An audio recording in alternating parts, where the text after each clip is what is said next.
videotaped. There will be no student advisory council report tonight, and there will be no adjustments to the agenda. We will have an executive session, and we will vote to do that, to discuss strategy in respect to potential litigation and respect to collective bargaining for Unit A, because discussing the matter in open session may have a detrimental effect to the negotiation position and litigating position of the committee, as declared by the board's chair. In both instances, votes may be taken in executive session. Following the executive session, the committee will return to open session only for a motion to adjourn.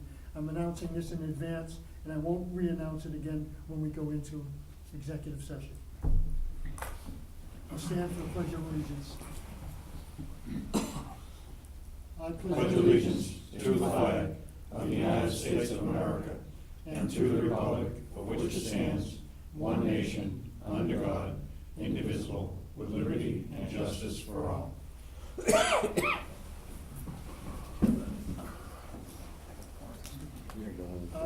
I'm looking for a motion to approve the committee, school committee minutes and the audit subcommittee of November 19th, 2014. I'll make the motion. Hanson and Hanover. Any discussion on it? All in favor? Unanimous. Student Advisory Council, we don't have it tonight.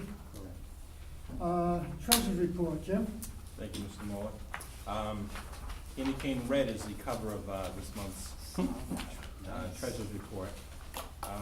Little snow in there that we haven't had in a while. Pretty much everything's moving along as scheduled. November 2014, our cash balances, again, checking account had $17,000 in it. Savings accounts had about $2.4 million. We have moved forward with the local bank, moving money into the local banks. Prior to November, the close of November, we did make a transfer into the Pilgrim Bank over in Cohasset. Yeah. Ms. Swanson's very nice over there. We've also made a transfer into Mutual Bank over in Whitman and Hanson, and Abington Bank as well for some of our savings accounts. Situate Federal is next on my agenda. I get over there and get that all tidied up and so forth, so that'll be coming through. The interest rates on the Rockland money is very low. It's 0.05% on the savings account. Pilgrim Bank is much better at 0.6. Mutual Bank would be at 0.35, and again, Abington's at 0.67. Again, the rates are still very low, but moving it into the local banks will give us a better return in the long run. Petty cash fund is $650, which again hasn't changed much. Also new for this month's report, I've added on the OPEB line. I know that OPEB is the other post-employee benefit thing that everybody has to deal with in the world of municipalities and so forth. I know that will be part of Tom's presentation later tonight. But we have, again, set aside money for OPEB every year. We put money into the account, and that number is also listed on the front page of the Treasurer's report for this month. So it's that's at $476,000. That's an account now that at Abington Bank, which is earning a 0.67% return, which is a lot higher than what was being done over the Mass Municipal Trust, so forth. Page 2 is the revenue for the month. Again, we've done our billing. December 1st is the billing date of the town installments, the second installment for all of our member towns.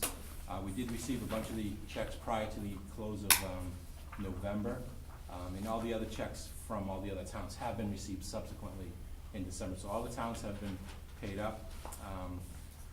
We've also done our billing for our out-of-district students as well, and again, I think all but one out-of-district town is paid, and that's, again, according to Pat, that's usually, they're usually just delayed because they want contracts, they want more paperwork. We submit the bill, then they come back 6 weeks later and ask for paperwork to justify everything, but that's, there's no problem there as well. Other income, we have $2,500 of miscellaneous income having to do with an employee issue, which is not a major issue. And the Chapter 78 from the state, $321,000, we get that every month. That comes into our account. So overall, the revenue received during the month of November was $1,673,626. So again, everything running around smoothly with the revenue that we're receiving. And the final page, page 3, is the expenditures. Again, the bills come in, we pay them. Everybody's, the Edna and Pat, great control in the office and the way that all the paperwork comes in.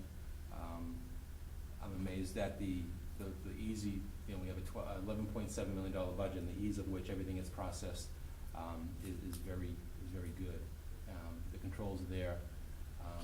Budget restrictions and everybody knowing what they have left in their budget, what's in their budget, and so forth is a very, everybody's kept up to date with everything. So, again, there are no major surprises. Everything is just chugging along as normal. During the month of November, the bottom line, the last line is the bond expense. The $115,000, which is the principal on the note for the roof, that is due every November.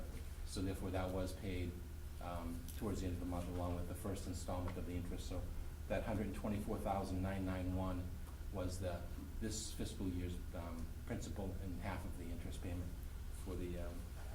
So we have no budget transfers tonight. Everything is again running smoothly. So. I have one question, Jim. Yeah. And that's on, I don't know whether it's FY15 or January 1st, 15. And why I bring it up, because we're doing our budget, that the OPEB liability is going to be part of our budget. Does that sound right? We have to show it as a liability. We don't have to show it as a liability yet, based upon accounting standards. And again, there's a lot of, in the accounting world, there's a lot of circulation of, I think it's 2017, it might have to be shown or at least disclosed as what the liabilities are. In our financial statements, we disclose what the potential liability is, but I think it's 2017 before we have to deal with anything long-term. I think that normally the way that the committee has dealt with in the past is at the end of the year, if there's a surplus, there's been a transfer into the OPEB account to sort of reduce that liability. No, my main reason for asking the question is if we were going out to borrow, that instead of us, say, owing $5,000, we'd owe $60 million on top of it. You know what I mean? 60 million. Yeah. How many zeros? I think everybody, yes, it's a potential issue down the road when the disclosures or when the liability needs to be reflected. But it's a problem every municipality is gonna have, and therefore any bonding or bank that will be involved in that process, they'll understand that it is a number that's, it's an estimate actuarially based that this is what potentially could happen. And it's a very, theoretically it makes sense, but when you're on the ground paying the bills currently, I mean, we're continually paying for retirement benefits in today's budget. And again, to say we have a $6 million liability down the road, I mean, there's so many things that have to happen that, everybody's gonna live to the ripe old age of whatever, and they're all gonna be retired here. And there's so many variables that built into it that it's, sometimes it's not a real number that we're gonna have to write a check for at today's thing. But again, who knows what the rules will be down the road. Thank you, Jim. I have a motion. Motion. Second. Hanover, Abington, any discussion? All in favor? Aye. Unanimous. Budget transfers, we have no budget transfers for this month, so no action needs to be taken on that. Okay. Chairman, the only announcement I have is the February meeting. I'm doing it another month in advance. Will be on February 25th because we moved it up because Tom's going to be away on vacation, and all the supporting staff with Tom will be away. So we'll change it to the 25th of February. Just a reminder. Subcommittee reports. There's none at the present time. And we're going to turn it over to Superintendent Director, and he's going to give us the bad news. Not gonna leave with OPEB. Thank you, Mr. Chairman. In your correspondence folders, you'll find a hard copy of what I'm about to walk through here. So tonight, as we do every December, this is an opportunity to do an opening presentation on my proposal that I'd like to bring to you for fiscal 2016. And as I start off the presentation, I remind the committee that all of our decisions that we make in terms of building a budget, the budget should be a reflection of our school's mission. And this is the beginning of our school mission statement, to provide technical, academic, and social experiences so that our students can do the following: be college and career pathway ready, achieve competency in technical and academic standards, and develop work habits that foster independence, self-awareness, civic-mindedness, and a commitment to personal growth. So we're mindful and reflective on that as we build our budget. As I've told you in the past, our budget process begins rather early. And it begins really at the beginning of the school year, in October and November, where department heads and cost center supervisors are charged with building a zero-based budget. The number in their budget for the previous fiscal year is not the number that they build off of. They begin back at zero, and they look at what their needs are going to be 12 months out. This is an essential beginning to knowing that I'm bringing you a budget that is as close to the reality we foresee next year as possible. In November and December, I review these requests with department heads, with administrators, and now we enter the phase at our meeting tonight and next month where I'll be bringing you information, offering you a rationale, seeking your feedback. When we meet again in January, as I'll say at the end of this presentation, we'll have a public hearing on the budget at our January meeting. I'll talk a little bit more about assessments, answer any other questions, and then as the chairman pointed out at our late February meeting is when we certify a fiscal 16 budget number. So this is the beginning of a 2-month process, one of 3 meetings that we'll be working on this together. In broad strokes, this is what this fiscal 16 budget presentation attempts to accomplish. It maintains vocational and academic curriculum resources. It makes a continued investment in instructional technology. As I've shown you in some other data on our maintenance plan, we continue with an aggressive and proactive maintenance plan so that the improvements keep this school with the modern look that it needs to have. We're attempting in this budget to address NEAS recommendations, most notably in the capital costs you'll see in a little while for what will be our student-built maintenance building in the back of the school. As I brought to you last year, I'm bringing to you now an upfront modest investment in OPEB that is separate from what Jim spoke about in terms of potential surplus revenue, where we oftentimes, as Jim said, we address it at the end of the year. I'm bringing you a modest upfront investment in that. I'm also bringing a couple of new things to you, unusual, but I think absolutely important for this time. First, you were successful in helping us create a stabilization fund for the South Shore Regional School District. I'm asking that in this budget cycle, we begin to take advantage of utilizing that fund. I'll talk about this a little bit more, but I want to put a sum of money into the stabilization fund to begin to prepare for the eventual replacement of 3 rooftop units on the 1992 roof here.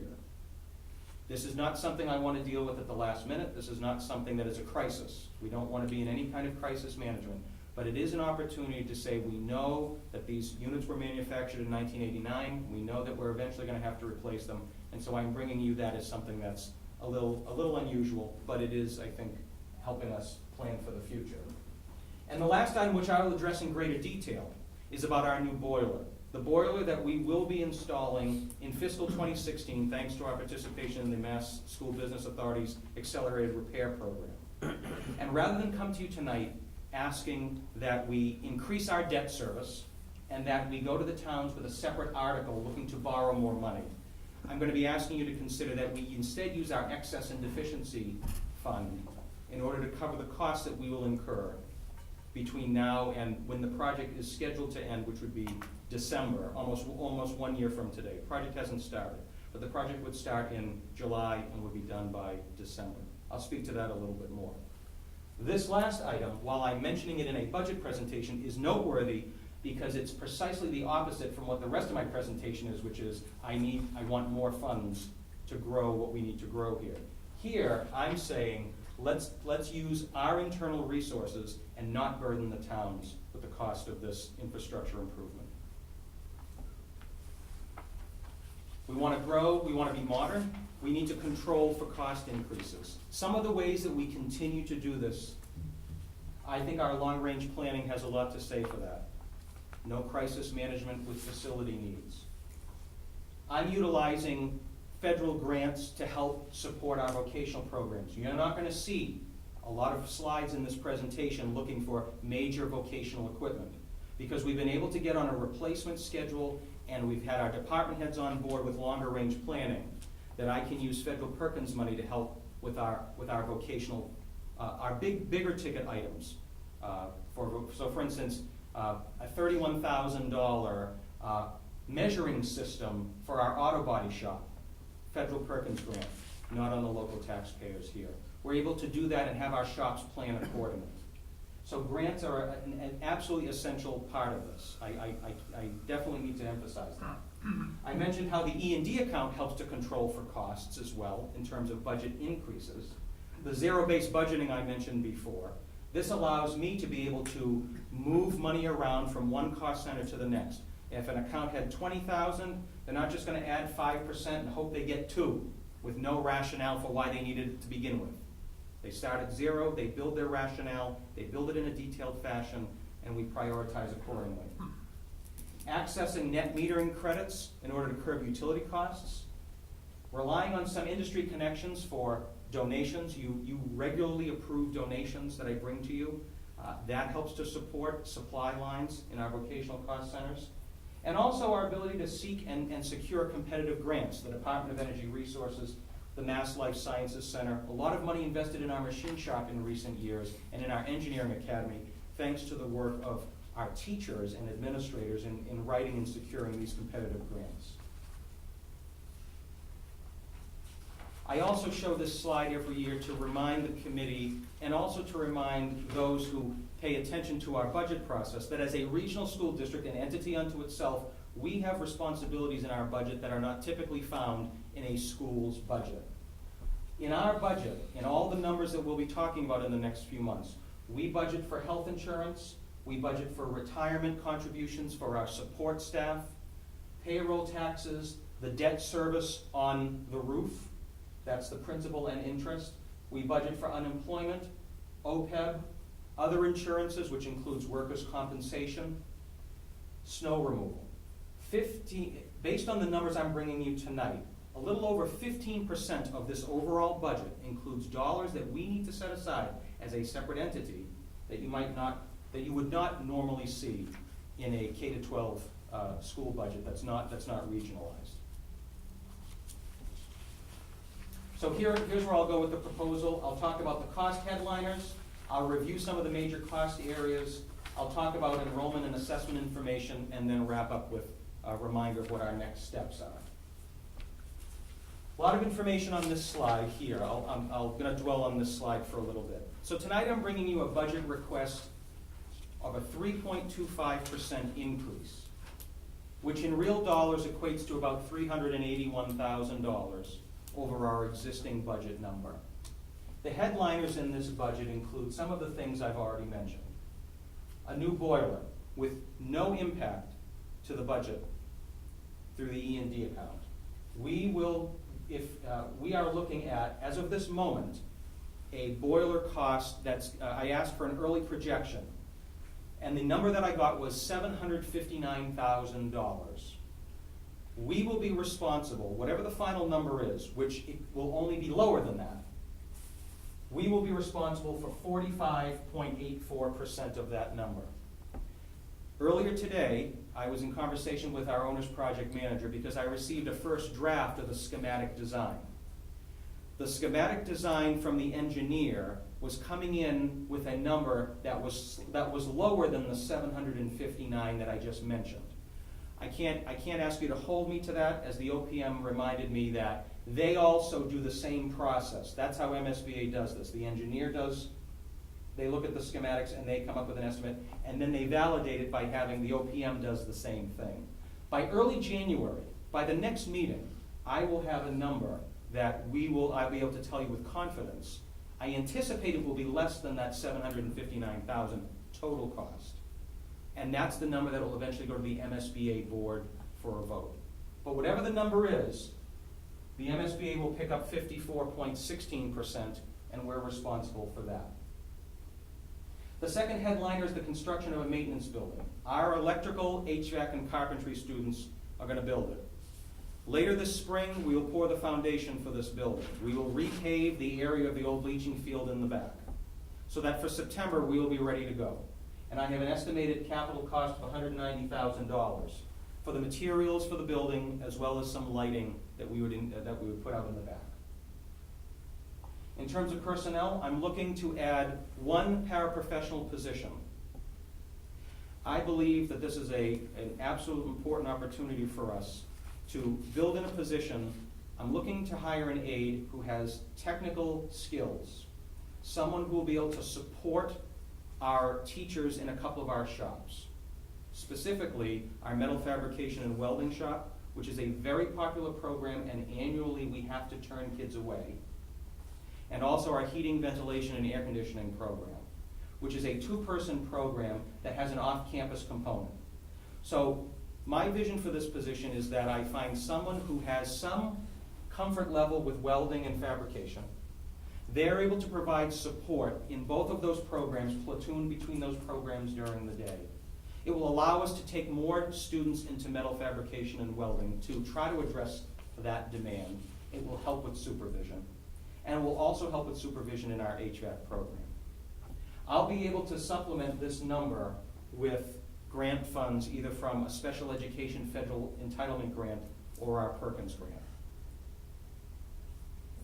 I mentioned OPEB earlier. In this budget, there is a $25,000 investment in OPEB up front. I brought that to you last year as well. There's a $40,000 investment in the stabilization fund for the rooftop units. In the area of transportation, this is the year that I need to ask that we secure a new bus. And I'm also interested in investing in some technology that will allow us to install GPS and maintenance tracking on our buses. Having a more robust maintenance plan for our fleet will extend the life of the vehicles. And we're estimating a 5% increase in health insurance for our active employees. So a lot of different accounts, a lot of different lines, but just to pull out some of the major items that come up in conversation and that really put a unique spin on what this budget is about. So those are the headliners. Let me unpack some of the capital requests, and again, you're going to see some repetition because it's a headliner, it's a capital item, so you'll see some of these items repeated. Capital requests for this year. The English department is seeking a Chrome cart.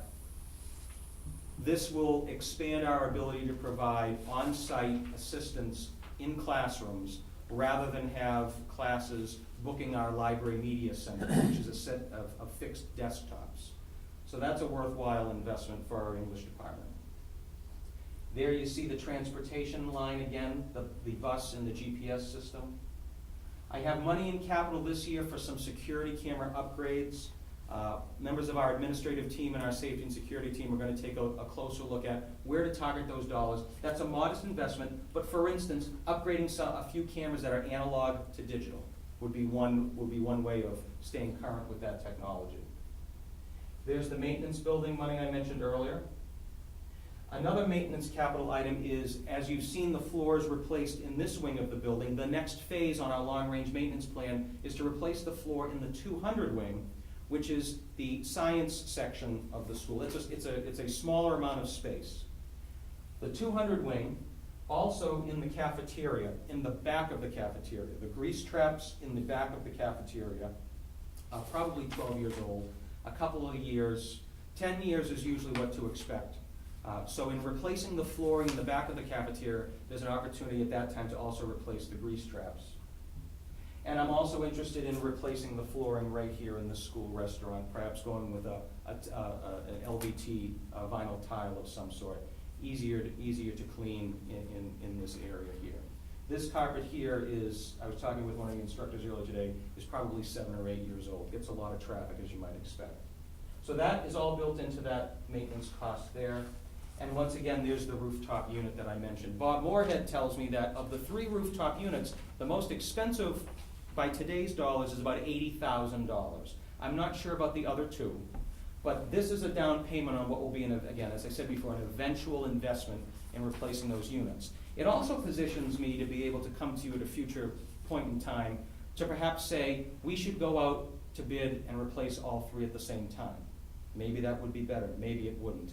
But at least I can perhaps leverage some of these dollars, so it's something that we're not doing finding the money all at once. Those are the capital requests built into the fiscal 16 budget. Let me move to the maintenance building a little bit. I think it's important, just as a reminder, you've certainly heard me talk about this at past meetings.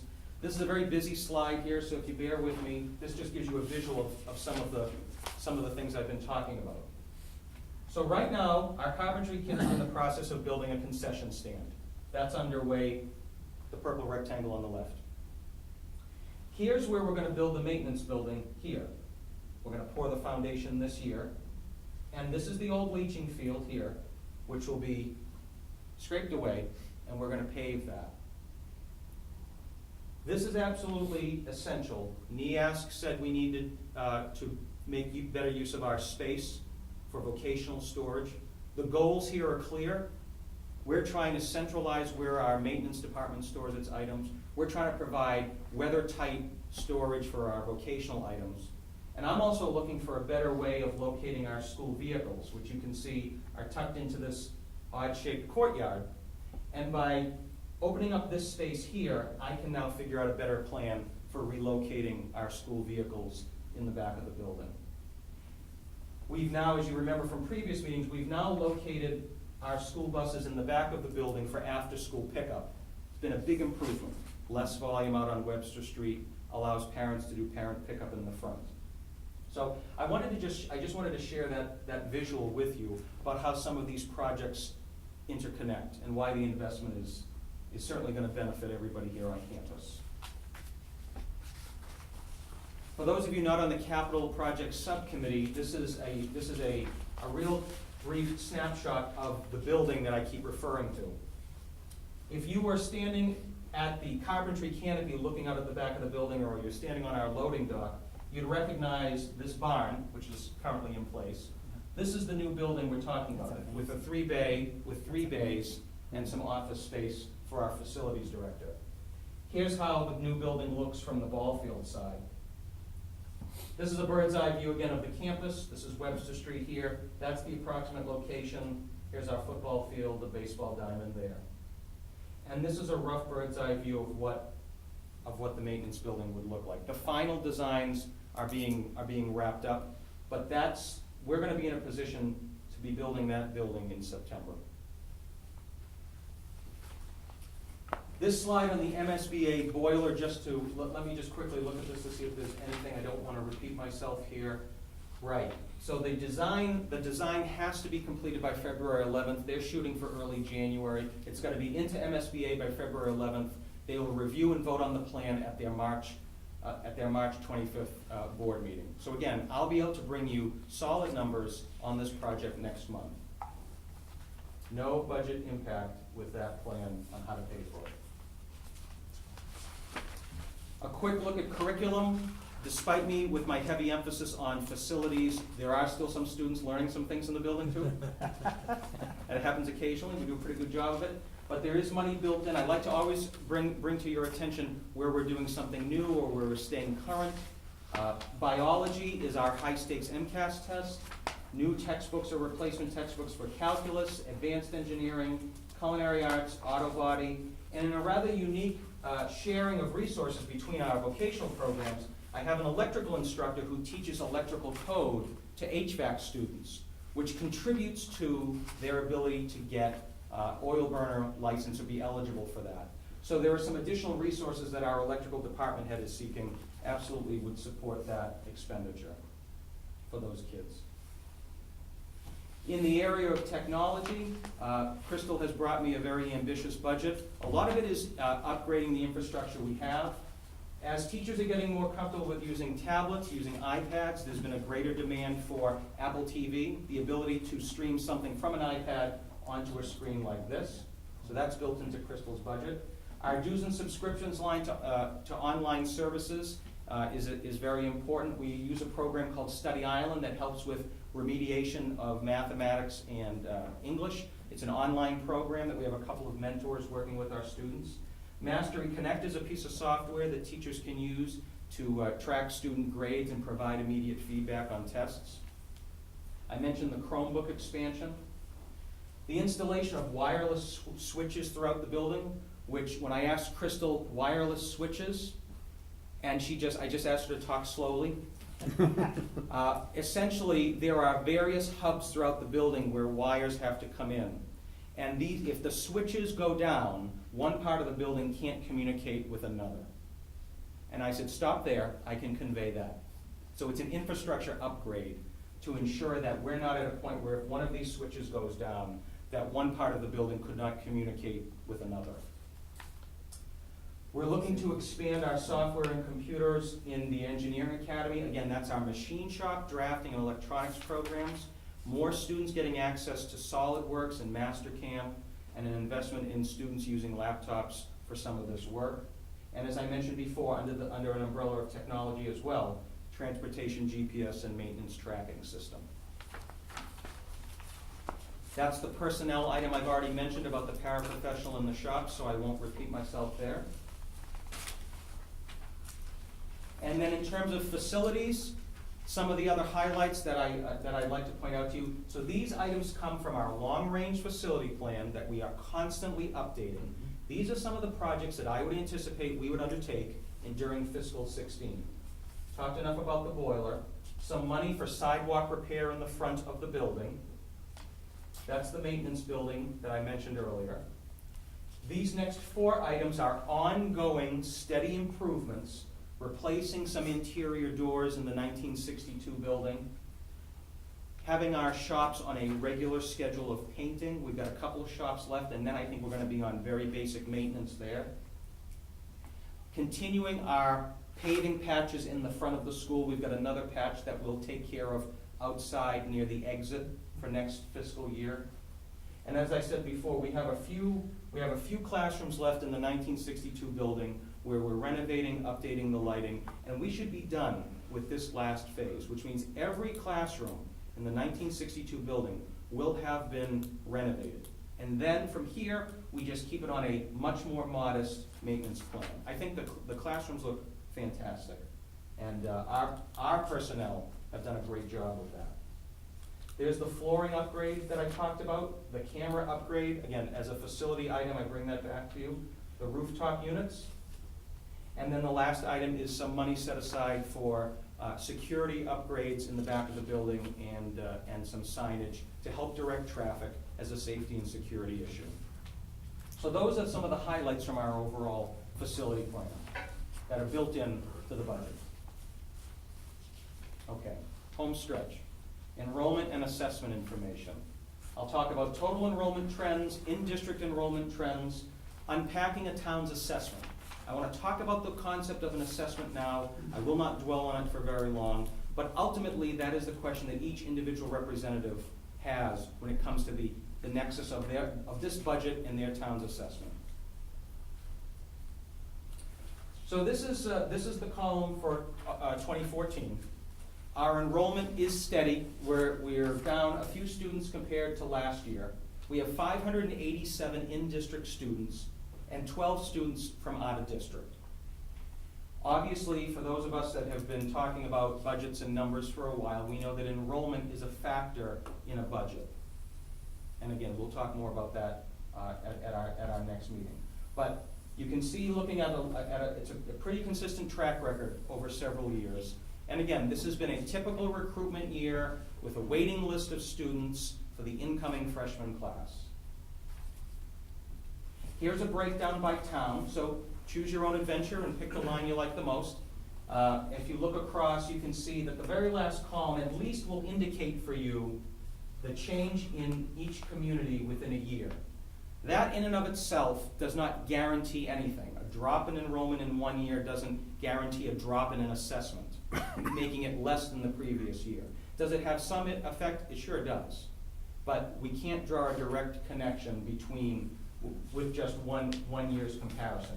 Because it also has an impact on the other children in a particular town, the total number of children that are in public education. But you can see the comparison here for 1 year.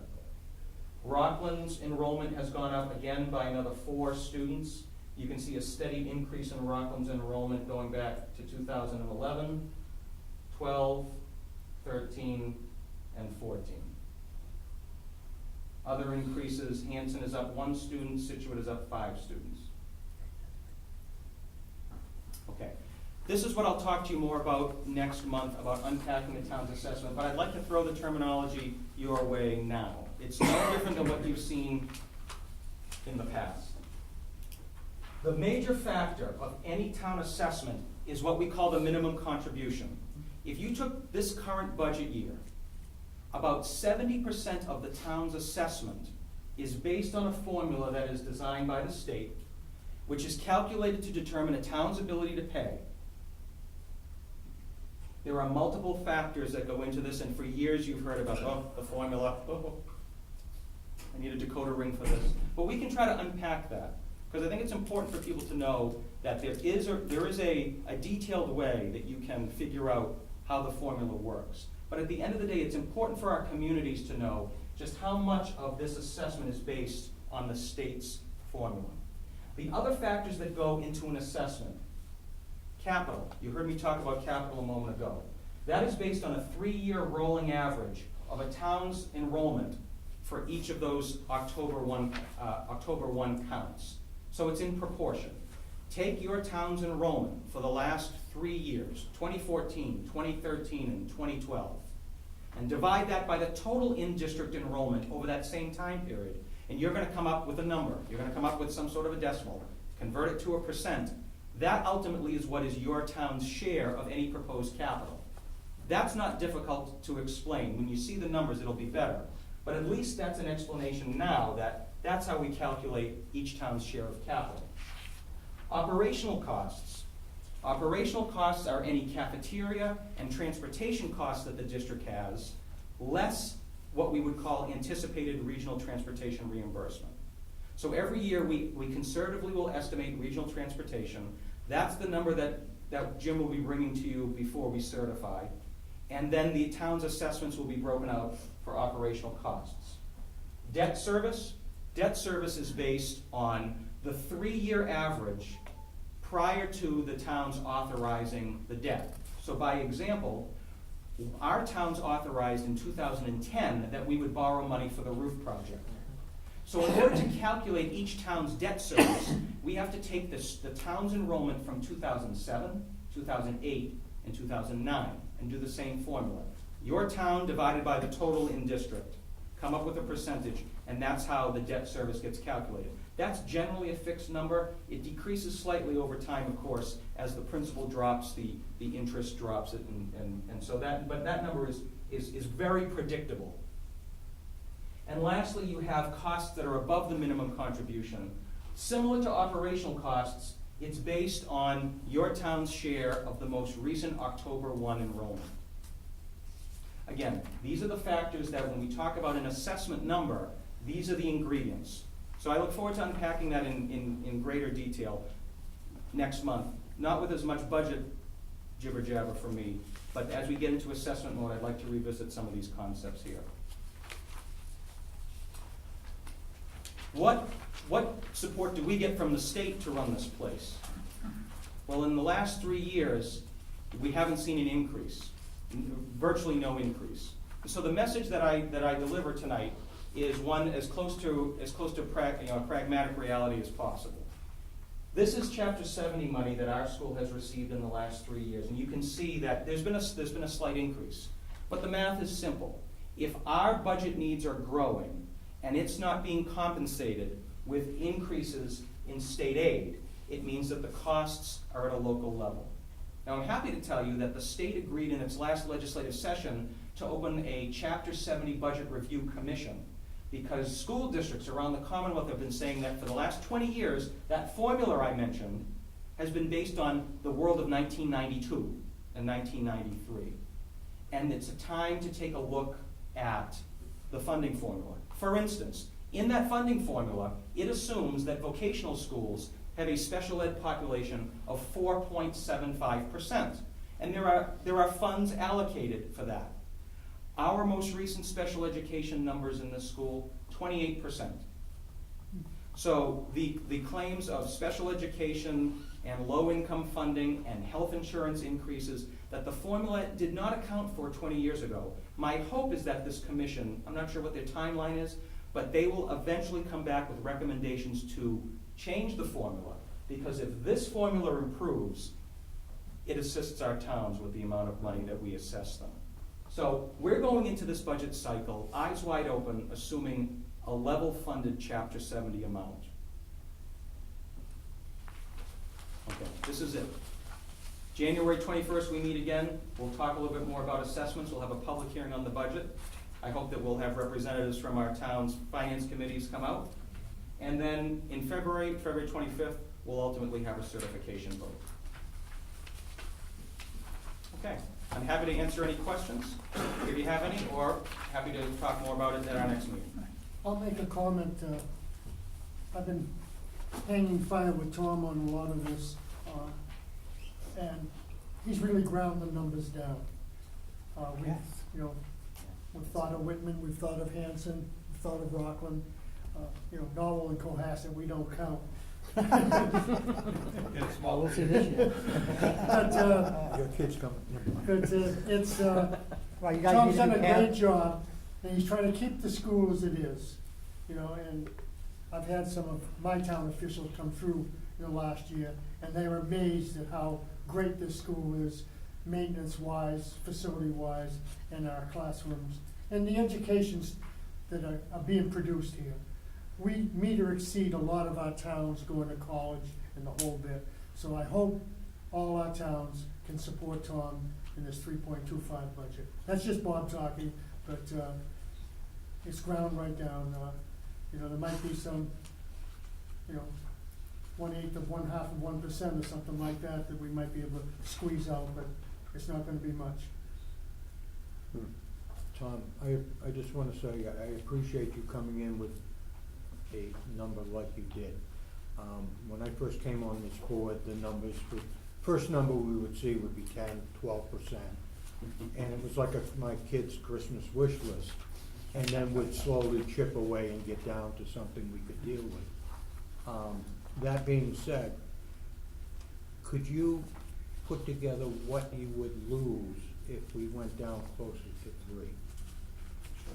If you could put together something like that, and just so we would say, we could make a decision, no, that's not worth it, let's stay where we are and fight for you, to support your 3.25. But I'd just like to see it a little haircut, as you put it, talking to me one day, about what would be taken away with a little bit lower. If I were gonna go through the simulation of cutting 0.25%, I can say without hesitation, it would be in non-instructional areas. Yeah. And if 0.25% is approximately $30,000, I could very quickly come back to you with recommendations, but I can assure you it would not be in any instructional areas. Okay, thank you. The only thing I would like to emphasize is the cost of the maintenance building is down because we're using our students. And Yes. that's the most important thing the taxpayers have to know, how much we can save by availing ourselves of the students that we have. Jack, I think that's a very good point. The architect who's working with us on designing the building, he did an estimate for me that included if we were going out to public bid and all the labor costs, and he had a number for me that was over $400,000 for the same building. And so I'm building in materials costs. The labor costs, again, after we get past the foundation, the plumbing, that's it. No different than the concession stand in terms of the rough plumbing, and then we swoop in and our teachers and kids do the rest. So you're spot on for saying that. Great. No, I agree with Jack on that. You say 400,000, it's probably ridiculous. Look what it's costing us for architect and engineering and design just on our boiler. $50,000 boiler is $700,000, you know. That's crazy. I hate to use my expression, but those buckaroos, every time they screw up, they break it for us. Jerry, where were you educated? Here. Congratulations. Okay. Well, thank you very much. And now I'll continue under my report to, under administrative reports and the remaining items. The major item I wanted to mention is really in number 3 for administrative reports, that every 6 years, public school districts undergo a coordinated program review. And so we will have a small team from the Department of Elementary and Secondary Education conducting an audit. They audit civil rights, special education, Title I, English language learners, and our vocational programs to see if we're in compliance with the myriad of regulations. So they're scheduled to be in the building in early February, and at some point, they will come back with a report. I would anticipate bringing that report to you. It might not be till the fall. It might not be till September, or perhaps maybe July. But I'll be bringing you an update there. There's no other action for us to take in this regard. It's really just a reflection of are we in compliance, and they do that every 6 years. Since we last met, I was able to attend a meeting.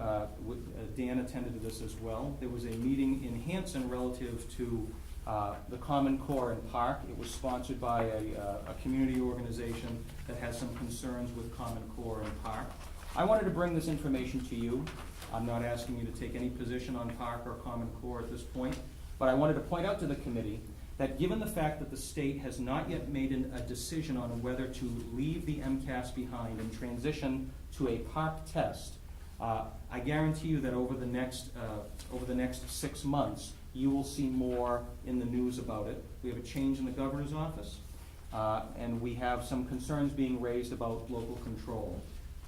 I can tell you, as far as South Shore Vocational is concerned, having dialogue with our administrators and our department heads in English and mathematics, that we have had no difficulty transitioning to the Common Core curriculum. And I have, and so it has not been a budget buster, and it has not been a major concern for teacher training. We are not a K-12 district, so there are issues that you may hear crop up that folks have concerns relative to younger students. I could imagine the demands of an all-online Park test. Remember, these are separate items, but they are linked together like peanut butter and jelly. Common Core alignment for the curriculum, how we test it. Is it going to be MCAS or is it going to be Park? The current Commissioner of Education wants us to transition to this test called Park. So for now, I'll continue to bring you information on these topics, and we can continue to dialogue on it. But as of this point right now, our involvement in Park testing, there's some pilot testing that we can participate in that does not count. Our kids are taking MCAS tests here for high-stakes competency determination. But I do think it's important that if we are eventually going to be told that we're going to move to a Park test, I would like at least a small subset of our teachers and our technology department to have the experience of administering it. Because again, the Park test will be an online test.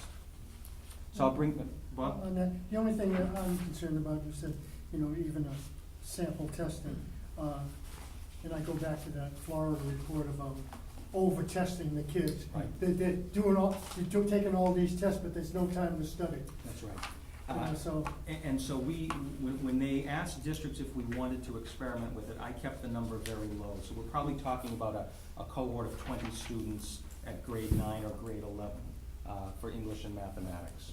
But not a whole class practice, take 3 days out to do it. That's too much. In addition, item 5, I was thrilled to participate along with Mrs. Lindsay Cuniff, our new culinary arts instructor, and several members from culinary arts in the Rockland Holiday Stroll. What a great event. We were able to offer hot cocoa and cookies to the passersby during this event. I want to thank event organizer Pam Murphy from Rockland. She was very accommodating in getting us involved in this community activity, and Bob Mahoney, former football coach here at South Shore and also a member of our school council, for coming up with the idea for us to get involved. The kids were very enthusiastic. The joke that I put in my blog post was that we happened to be stationed right next to the Rockland Lions Club. They had a wonderful tent and some heaters, and we had a folding table, and we were a little low tech there. We'll do better next time. But so they also had hot chocolate. So the kids were very clear to point out to passersby that we had hot cocoa with lids. With lids. And so there were several families with young kids that were very grateful for you can imagine the cocoa spill and whatever. So it was a nice time. I continue to want to expand our ability to participate in those community events. So it was a nice time to kick off the holidays. Item 6, textbook adoption. This is the first month for a book called Enrique's Journey, and I'll have it in my office if you're interested in looking at that further. Mr. Chairman, if I may? Go. Thank you. Under unfinished business 6A, I would ask for a motion to approve the adjustments to policies DBI and DJE relative to procurement. So moved. Second. First by Situate, second by Whitman. Yeah. All in favor? Unanimous. Thank you. Excuse Mr. me. Chairman? Go. Thank you. Under new business, several items that I would be looking for your support on. First of all, in document 6B, you've heard me talk about being president of the Massachusetts Association of Vocational Administrators. I've been very fortunate to be involved in this leadership role at this time as the state is looking to adjust Chapter 74 regulations. So unless there are specific questions, what I would be asking for is your support on this committee sending a letter, which is document 6B, relative to some of the changes in the regulations. So moved. First by Hanover, second by Situate. Any further discussion? All in favor? Thank you. I will report back to you on the progress in adjusting those regulations. The next two items, Mr. Chairman, under new business deal with regional transportation. As you heard me talk in the budget presentation, we rely on regional transportation reimbursement as another way of ensuring that assessments to the towns are kept low. When regional transportation gets cut, it has an effect on local assessments.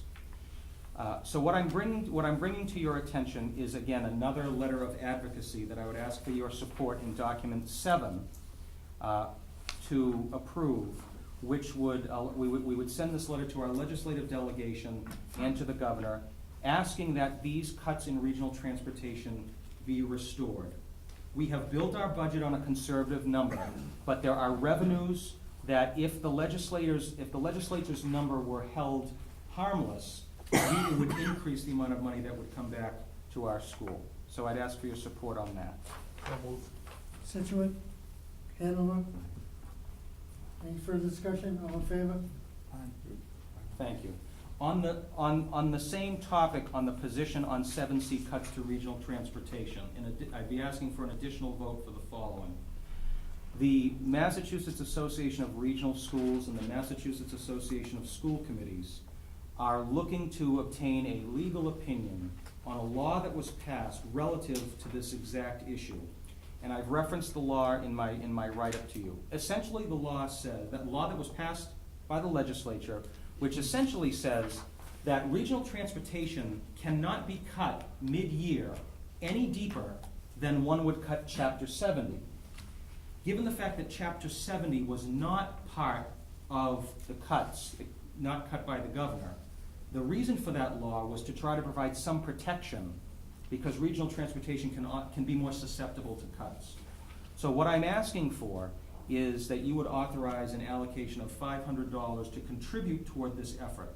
If we don't mount a defense to ensure that this law be used for the intent that it is, then it's not going to be worth the paper it's written on, and we'll probably have to go back to the drawing board and try to work with these organizations to get the law changed. So what I'm looking for is an authorization for $500 toward this effort. The chair recommends that as well, so look for a motion. Ken? Yep, I'll second that. Cohasset and Whitman? Yep. So you just need All in favor? $500 to go in? Yeah, it's, There are other school districts that will Okay, all contribute right, to this effort. yeah, all right. Thank all in you. favor? Aye. Unanimous. Come back 7-4. Thank you. Mr. Chairman, under item 7C, which is document 8 in your packet, in 2014, there was a law passed that allows regional school districts to create a regional transportation reimbursement fund. So this is an interesting, we're continuing with this thread. Essentially, this fund allows a regional school district to utilize reimbursement funds for a year after we receive them.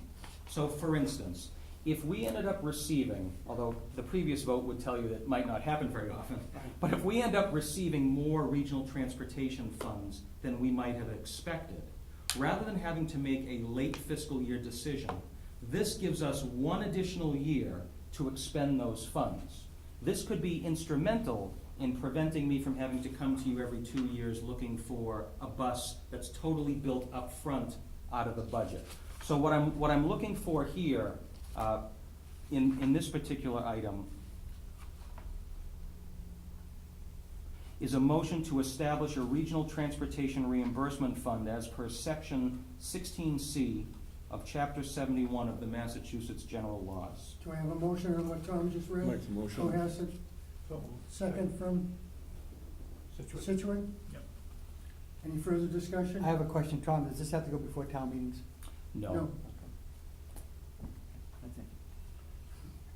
And this, and you would only put, if in fact, we'd only put funds in here if in fact, we are given it more than what we Yeah. budgeted For example, if we budgeted $84,000 And we got 88. and we got 88, which is done, we could actually put the 4,000 into this fund. Right, and Right. offset, Yeah, for one, unlike a stabilization of fund, which Right. can be left there until we Right. use it for that specific purpose, this would, just gives it one extra year for us to see how those funds could be better used in the following fiscal year. could it, right, does it have to be used on transportation? Yes. Yes. Okay. Okay, And that was unanimous vote as well? yeah. Yes. Yeah. Okay, thank you. Mr. Chairman, in items D and E, if you prefer to do this separately or together, essentially I'm asking for the same thing here. I'd ask for your authorization. I have 2 facility use requests. First of all, well, actually, no, Mr. Chairman, I prefer to do this separate because in the first item, I'm not, it's really just not wanting to charge the American Red Cross. So in item 7D, I'm looking for your approval to allow me to authorize the American Red Cross to run a disaster training program here. And I would not want there would be no fees. I think it's a good community service program. Okay, I accept the motion to waive the fee for the Red Cross. Red Sox, huh? Red Sox, they could pay it. Red Must be Sox would somebody's take care of tie. it. It's subliminal. Red Sox. I'll make the motion. Okay, Abington and Situate? Okay, we used to have this at one time, the Yeah. Red Cross, we allowed it years ago, so, and that's to waive the fee to use Yeah. it. All in favor? Aye. Unanimous. Thank you. Slightly different in item 7E, dealing with Wentworth Institute and our machine shop. Wentworth Institute of Technology is seeking to expand their adult education program in this region of the state. They have approached us looking to rent our machine shop after hours, hire one of our instructors to teach people from their adult ed program. I'm looking for your authorization to work out the terms of the contract with Wentworth. Such terms would include a fee for 1 semester only, the insurance, and they would use their own tools, their own stock. They would be responsible if there were any equipment issues. Again, with our own instructor in there, we have a high degree of supervision. They have reached out to Shawshene Valley Voctech in Billerica and Tri-County Voctech in Franklin as manufacturing training is taking off. This is the first step in what I hope is going to be a larger process of us being able to leverage our resources for an additional revenue stream. So they wanna come in, rent the shop, hire our instructor, supply it with materials. That's a win-win situation. Yeah, I think I so. will make a motion that we approve that. Okay, motion made by Cohasset, I'll second that. second by Whitman. Yeah. I Any think further that's, discussion? All in favor? Unanimous. I think that's great. Yeah. I think that's great. I'm gonna have a drink of water, Mr. Chairman. I'll turn it over to you. We'll take a motion on the out-of-state field trip for cosmetology. We've done this one in the past, and they use an authorized transportation company to do it, to go to New York for the 9th and 10th. I'll And make it the requires a motion. vote. I'll make the motion. Hanover, Second. Hanson. Any further discussion? All in favor? Unanimous. Surplus declaration vote, assorted library books. You don't want me to read it? No. You can't make the motion, you can't read. No. I'll make the motion. Okay, second by Situate Committee. Hanson. Any further discussion? All in favor? Unanimous. Before we do warrants, we're gonna take request for action out. Jan has one, and I have one just to have a question as well. I'll go mine short, Dan. Okay. I'd like to have the administration look at, to see if like our junior or seniors, and I'm gonna use a couple shops that I can think of, like carpentry, metals, and those are two I can think of off my head. There was a third one too.